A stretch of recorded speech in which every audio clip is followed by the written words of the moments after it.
بسم اللہ الرحمن الرحیم۔ السلام علیکم ورحمۃ اللہ وبرکاتہ۔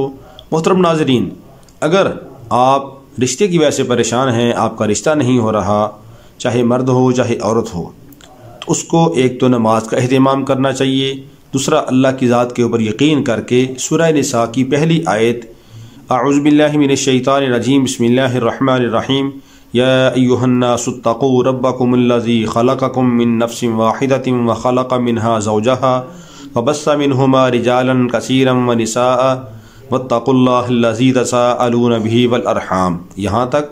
اور اس کے بعد سورہ فرقان کی آیت نمبر 74 ہے ربنا هب لنا من ازواجنا وذرياتنا قرۃ اعین واجعلنا للمتقین اماما۔ ان دو آیتوں کو آپ یاد کر لیں، زبانی یاد نہ ہو سکے تو آپ دیکھ کے پڑھ لیا کریں۔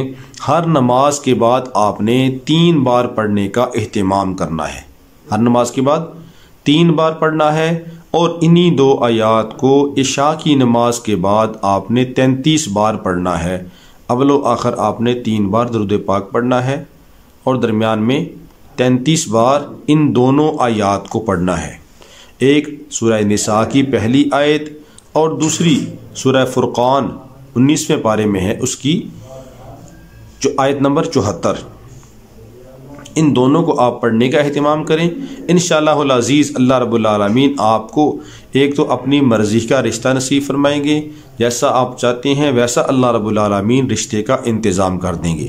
جوڑے آسمانوں پہ بنتے ہیں، اللہ رب العالمین آپ کے لیے بہتر انتخاب فرمائیں گے۔ دوسرا، انشاءاللہ اگر آپ کے رشتے میں رکاوٹ ہے، اللہ رب العالمین جلدی اس رکاوٹ کو دور کر دیں گے، اور اللہ رب العالمین اپنے فضل و کرم سے آپ کے لیے جلدی رشتے کا انتظام فرما دیں گے۔ اللہ رب العالمین ہم سب کا حامی و ناصر ہو، اور ہم سب کو قرآن سے مستفید ہونے کی توفیق عطا فرمائے۔ السلام علیکم ورحمۃ اللہ وبرکاتہ۔